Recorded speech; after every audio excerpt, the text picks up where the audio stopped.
yo, don't put up no movies. I said, that's not my style. That's not what I'm going to do. Yeah, I could have put up movies. I could have showed the R. Kelly video that everybody's talking about, made fun of it, and said, yo, Jay's hanging out. When Jay and I was in there doing basketball awards, you can't tell me Jay didn't see a 14-year-old girl come in the studio and sit on R. Kelly's lap. No. You can't tell me, you want to tell me that working on that album, that he ain't never seen a 14-year-old girl come in the vicinity? My belief is that anybody who's worked with him and been in his cipher has seen it go down. You've seen it go down. Yeah. It's wrong. I've been around R. Kelly, and I pay for that, brother. I've been on a tour with him. It didn't last too long, but I've been around him. I didn't see no 14-year-old, but I talked to the man, and I've seen there's a little problem there. The brother needs help, and I pay for him. But if I sit there and did an album about women with him, I'm definitely maybe indulging. He had to be indulgent for 14-year-olds, man. That's what I'm saying. What I'm here for the people, man. I'm here to talk the truth. And I'm gonna really... Before everything came out, before the headlines, before the documentaries hit Lifetime, a lot of people in the music industry were right there. They worked in the studio. They went on tour. They shared stages, contracts, and checks with R. Kelly. But now they're all saying the same thing. I didn't see nothing. No signs, no red flags, no questions, and that's where the story gets uncomfortable. Because we're not talking about strangers, we're talking about collaborators, insiders, people who were close enough to benefit, but somehow not close enough to notice. So the real question is this: what is ignorance, or what is silence? Because the music was selling and the money was flowing. Tonight we're going to be breaking down the industry's amnesia, starting off with Lady Gaga and Celine Dion, who made millions, if not billions of dollars with R. Kelly. Lady Gaga apologizes for working with R. Kelly following the release of Lifetime's docuseries Surviving R. Kelly.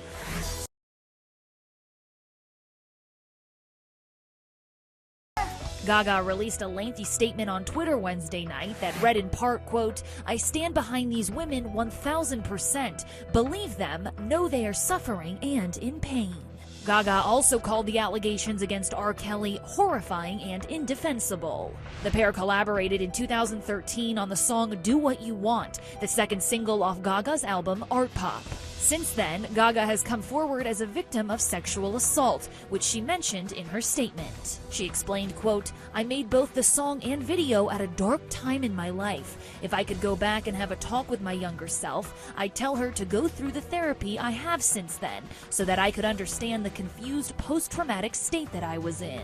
Moving forward, Gaga said she intends to have the song removed from iTunes and streaming platforms and vowed to never work with R. Kelly again. All right, Strip headliner Celine Dion is pulling her song with R. Kelly from streaming services. This is according to TMZ. In 1998, the two recorded a song called I'm Your Angel. Well, it was part of Celine's holiday album. It was a #1 hit at the time. Celine also pulled the video for the song. Lady Gaga did the same thing with her collaboration with R. Kelly, you may remember. And so a lot of these folks saying, you know what, it's just not worth it. I don't want to be part of it. Yeah. When people talk about R. Kelly, one of the most common defenses you hear is this: a lot of big girls and big artists work with him. As far as Kelly Price is concerned, that part is true. Two of the most famous names often mentioned are Lady Gaga and Celine Dion. R. Kelly collaborated with Lady Gaga early in her career on the song Do What You Want. At the time, the record was promoted heavily, performed live, and treated like just another hit. Years later, after renewed public scrutiny and serious allegations resurfaced, Lady Gaga publicly addressed the collaboration, saying she didn't have the awareness then that she has now and that she regretted working with him.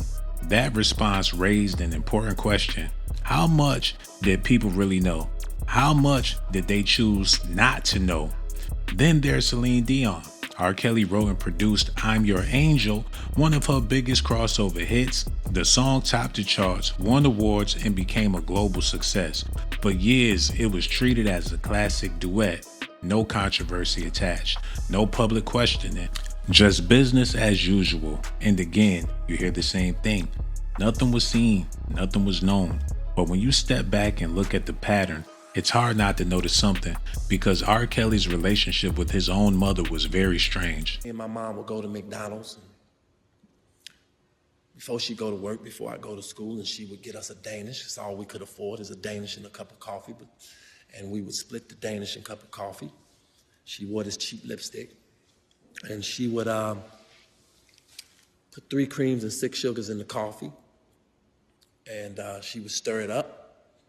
She would open the Danish, split it with the little plastic white knife. She had this cheap lipstick, and she would taste the coffee to make sure it was sweet enough. And she'd leave the ring of lipstick on the coffee from which she tasted coffee.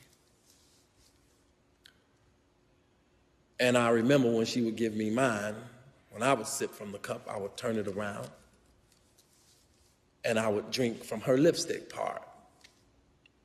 Because in a son-mother way, I had a serious, serious crush on my mom because she could sing her butt off. And I just looked up and down to her. I looked around. I looked everything about my mother.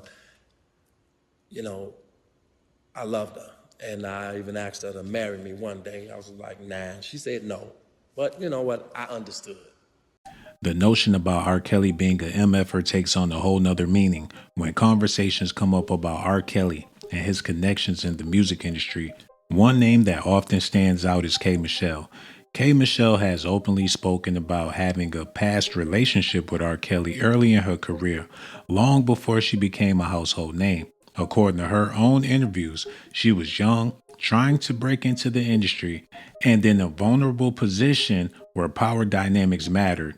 She described the relationship as damaging and says it played a role in how she viewed the music business moving forward. What's important here is that K. Michelle didn't wait until it was popular to speak. She talked about her experience years before documentaries, court cases, or public opinions fully shifted.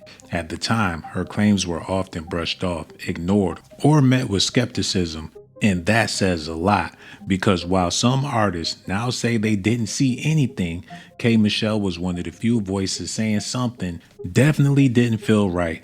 And by doing that, she risked her career, risked her reputation, risked her opportunity. Instead of protection, she faced doubt. Her story highlights a bigger issue in the music industry: who gets believed and when. It also challenges the narrative that nobody knew anything, because sometimes people did speak up, they just weren't listened to. And that's a part of this story that often get left out. People believe K. Michelle was all the way with it. She had fun with R. Kelly. He had fun with her too. She wasn't complaining while the money was good, but when the money started acting funny, that's when she came out with her allegations. She witnessed plenty of things. R. Kelly did plenty of things to her. It seems she got disgruntled with R. Kelly at the perfect time to make herself look clean. You've been open about your relationship with R. Kelly in your song Build a Man, calling him controlling. Now, I'm sure you've also heard a lot of the stories from a lot of the women, and in many cases, underage women that were accusing him. Like our past guest, we actually had Geronda Pace on the show, who have come forward also saying that he is controlling and has taken advantage of them. So what are your thoughts about this? That gets kind of tricky for me because I see it from two different perspectives. I see it as, you know, this is my mentor. He taught me everything I know about recording, about how to write, the importance of just doing music. And you want to have loyalty for that, but at the same time, I was the girl who was saying something happened to me, and the world told me that it didn't happen. And so when I'm looking on the blogs and I see these girls telling their stories, and women are all up under these comments like, that didn't happen. Oh, she lying. It breaks my heart because I was once that girl, like, somebody know the truth. Nobody gonna take up for me. So it's left me in a very, you know, funny place. People have asked, this is like really the first place I'm speaking about it. I got out of the situation. It was something I think that has affected how I thought of myself and how I love men. And, you know, I was able to get out of it. So all I can say is to make sure you watch when you tell somebody a specific event didn't happen to them. Because they could be really going through something. So I'm not here to say if those girls did he do that, whatever. All I know is that, you know, everything isn't always what it seems, especially in the music business. Well, have you kept in touch with him at all? You know, after I left, he's so hilarious. After I left, he said, ain't nobody gonna date you but Prince and Michael Jackson. And I said, what? And he was like, Prince, you know, he like white women. He ain't gonna date you. Ain't nobody gonna date you or deal with you or understand your mind. And that's Michael Jackson, and that's my friend. Wow. So, yeah, like, that was, you know, some of the stuff that I would hear and things like that. So I've tried to maintain a, how are you? I hope that you're okay, because he was one of the few people that believed in my voice. Yeah. And, you know, I've tried to remain Amicable and Even though K. Michelle spoke her mind when it was convenient, other people say no one saw anything. The conversation often turns to collaborators involving younger artists. One of the most talked about examples is R. Kelly working with B2K during the height of their success in the early 2000s. At the time, B2K was everywhere. Teen idols, major tours, heavy label backing. R. Kelly worked with the group on music and performances that were widely promoted and commercially successful. To the public, it looked like business as usual, and years later, the same statement gets repeated. Nothing was seen, nothing was known. We'd never seen R. Kelly with any underage girls. But that explanation becomes more complicated when you look at the broader context surrounding the group and their management. B2K was managed by Chris Stokes, a powerful industry figure who later faced public allegations from former artists connected to him. Those allegations have been discussed in interviews, lawsuits, and documentaries, but it's important to note they remain allegations and have been denied. But regardless, the overlap raises serious questions. You have young artists, you have powerful executives, you have industry insiders, and you have multiple controversies connected to the same circle. Yet, the narrative remains. Nobody saw anything. Nobody knew anything. Nobody knew that R. Kelly was physically involved with Aaliyah. What makes this difficult for a lot of people to accept is not just one collaboration, but the pattern. Entire teams were involved. Studios, managers, labels, fans, security, executives, bosses, pedos, weirdos. This wasn't happening in isolation, and while some voices stayed silent, others years later came forward saying something didn't feel right at the time. So the real issue isn't whether every person knew everything. The real issue is whether the industry chose not to look because the machine was making money, and questioning it meant risking careers. B2K credit R. Kelly for being the reason why their careers were so successful. Y'all the millennium, y'all in the 2000s talking about. I was like, what? Nah, but what's crazy is that R. Kelly demoed it and gave theirs. So that's what I'm saying. Like, he Google y'all. He already knew y'all. The shit that he did for us was like, he got on a board and was like, I'm gonna go there, I'm gonna go there, I'm take him here, I'm take it there. Dog, he did every single one on our second album. Damn. Clean flush, bro, and the remixes. And took all the publishing. That's what I was. I wanted to ask that, but I was a little crazy, bro, scared. At that point, man, we was young but guys, that was. I mean, that's the deal. He wrote songs for Michael Jackson. We was like, young come guys, on, bro. man. You ain't gonna. I don't care if I wrote 12 bars. Yeah, R. Kelly wrote that. That was a gift to us. You know what I'm saying? That changed our lives, man. That gave us our first #1 single, our first major feature. Facts, you know what I'm saying? Shout out to Puff, because that nigga touched the record when niggas was like scared, because that's a whole other story. That record went to Nelly first. B2K had a lot of serious allegations surrounding their group. When people talk about that idea that nobody knew anything, one collaboration always comes up. R. Kelly working with Michael Jackson, two of the biggest names in the music industry, two global brands, two massive machines operating at the highest level in the industry. R. Kelly wrote and produced songs for Michael Jackson in the mid-1990s, including records that were officially released, heavily promoted, and backed by major labels and executives. At the time, this collaboration was treated as prestigious, a sign of trust, talent, and industry approval. And yet, years later, when allegations against R. Kelly became widely discussed, the same explanation surfaced again. Nobody knew anything. Nobody saw anything. Nobody knew that R. Kelly was dealing with an underage Aaliyah. That explanation raises difficult questions because this wasn't a low-level studio session. R. Kelly and Michael Jackson was huge. This wasn't a secret recording in someone's basement. This was a collaboration involving executives, lawyers, managers, plenty of publicists, scrutiny, the fans, underage people, entire corporate structures designed to manage risk. So how does something like that happen with no one asking any questions? To be clear, this isn't about accusing collaborators of wrongdoing. It's about examining how power, reputation, and profit shape what people are willing to see or ignore. In the 1990s, R. Kelly was viewed as a hitmaker. Now he's just viewed as a weirdo like Michael Jackson and Jeffrey Epstein. There's a song that's written and produced by R. Kelly. Right. How did you guys hook up together with this? It was a song that he presented, and I liked it. And Barry Hankerson, my manager, came to me and asked me did I want to work with Michael. You know, he didn't want to say the last name. It kind of threw me off. I thought he was talking about Jordan. But it came out to be he was talking about Michael Jackson. I thought about it for less than a second. And I said, yeah, man, I love to work with him. You know, so it actually happened. And we went in the studio. He heard the song I did. Actually, I did the song just like him, you know, as far as imitating his voice and everything. And he liked it. So he came to Chicago and we nailed the song. Actually, we produced this one together. Okay. And it just was a wonderful song. So it was really done. He's a wonderful artist. It's a truly beautiful song. I mean, the first time I heard it, I like immediately. I mean, was that the type of impact when you heard it too? Yeah. For me, I always have to hear it twice. 2 times. When the conversations turn too uncomfortable for people to tell the truth in hip-hop and R&B, Dame Dash is one of the few industry figures who has consistently spoken, even when it made people feel uneasy.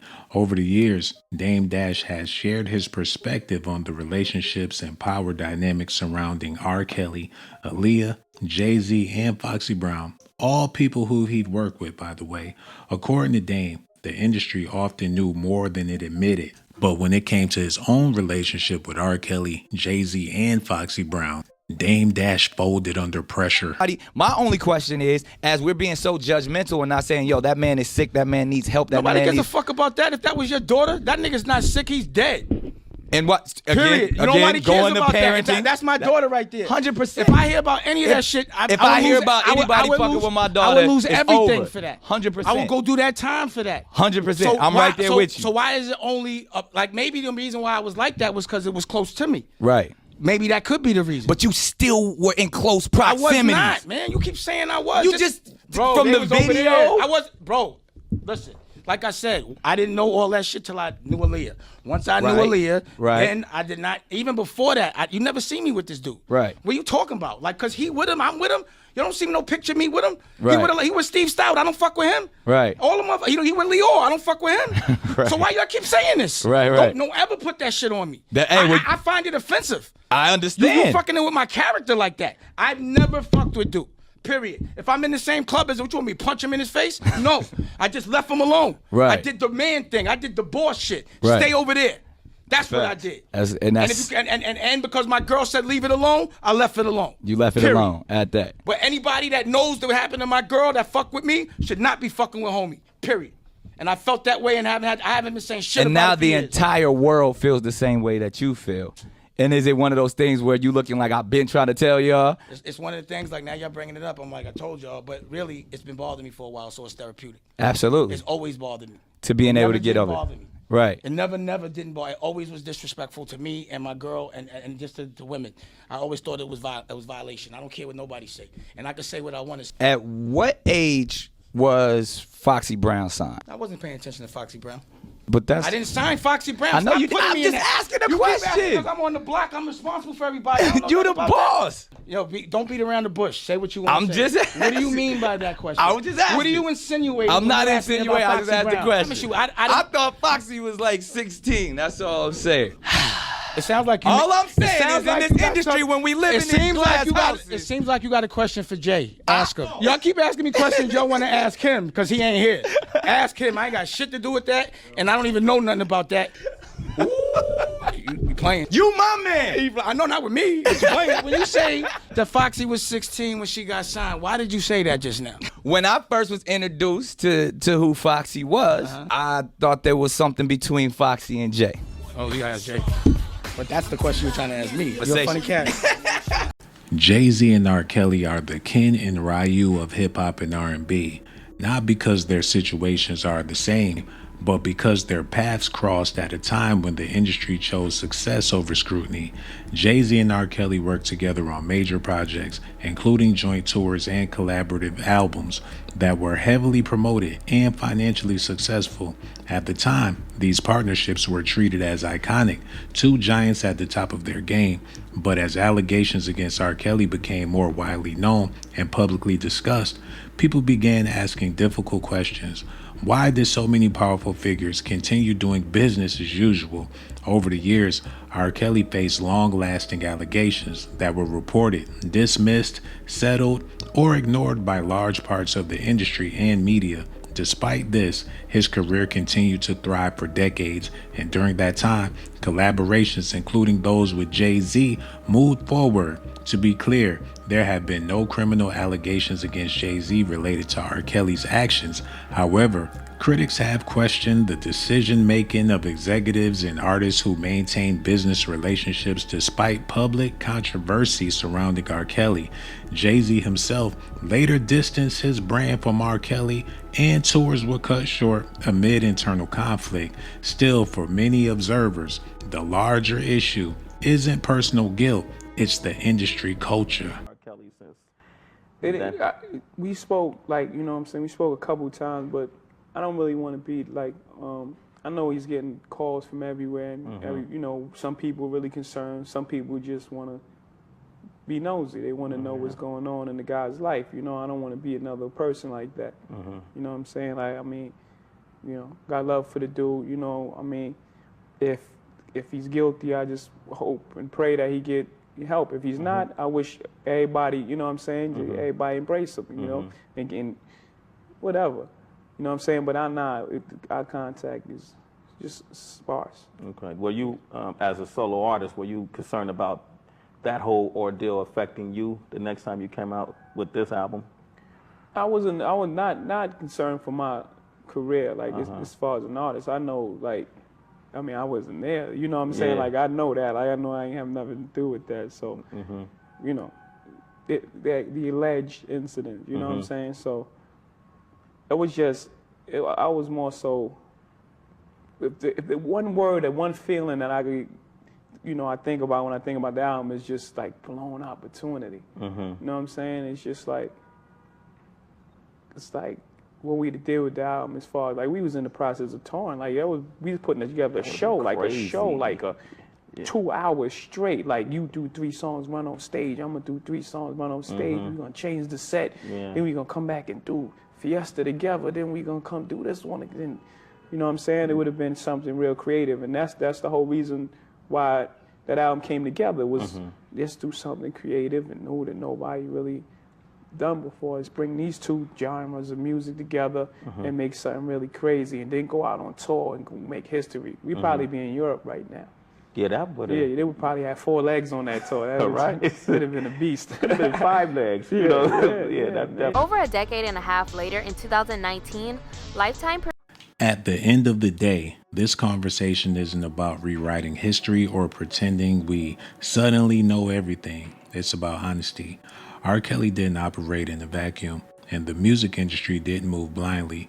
People worked together, money was made, success was protected, and when questions came up, they were often pushed aside because asking them meant risking access, influence, and careers.